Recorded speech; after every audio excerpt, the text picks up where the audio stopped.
Nationwide animal shelters say they're approaching a crisis level in terms of the number of pets being given up. So many that shelters nationwide are at 95% capacity. Many individual shelters are completely out of room, forcing them to make difficult decisions. But Kris Van Cleave went to a Colorado facility that is working to keep pets with their families with the help of a social worker.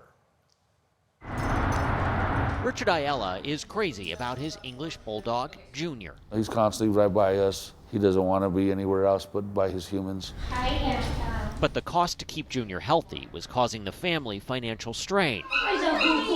He turned to the Denver Animal Shelter and their new social worker, Josie Pigeon, for help. What does a social worker at an animal shelter do? I like to describe it as we are the hyphen in the human-animal bond. Good girl, kinda. Pigeon works with pet owners to help them access assistance programs and low-cost pet care in an effort to keep the animals in their current homes. She's helped nearly 100 families so far this year. The best case scenario for any of these animals is to never have to come to the animal shelter. But nationwide, shelters are dealing with a tsunami of pets that have been given up for adoption. With shelters full, the euthanasia rate has climbed to a 3-year high.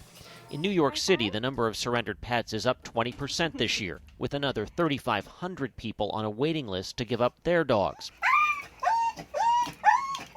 Detroit is planning to double the capacity of its animal shelter to keep pace.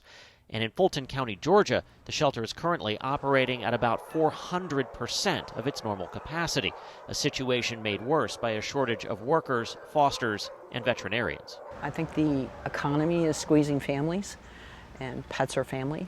And so when families run out of options, the pets end up here. We're beyond crisis mode. It's really at a breaking point. The system can't continue to go this way for much longer. Stephanie Filer runs Shelter Animals Count, a group that tracks animal shelter populations nationwide.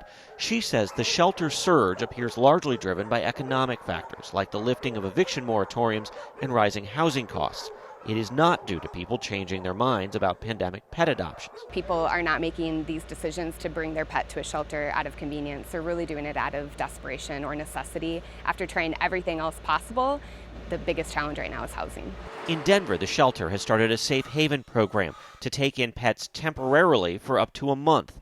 And through its community engagement program, provides free vaccinations, microchips, and food, as well as helped spay or neuter nearly 4,000 pets, including Junior, the English bulldog.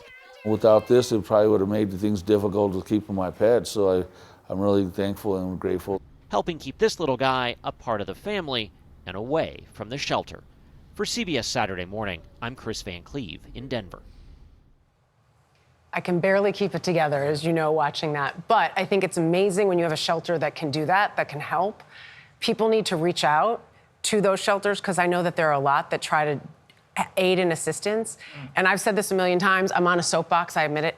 Adopt, don't shop if you can. There are so many. My 2 adult dogs, that's how I got them. The greatest dogs ever. So it's a great way to help in that problem, in that crisis. The biggest thing here is ask for help. That's tough in so many different areas. But if you're having a difficult time taking care of your pet, ask for that. And my heart breaks for people that would be forced into that situation. It just absolutely breaks. Great advice. Thanks, DJ. And Jeff, too.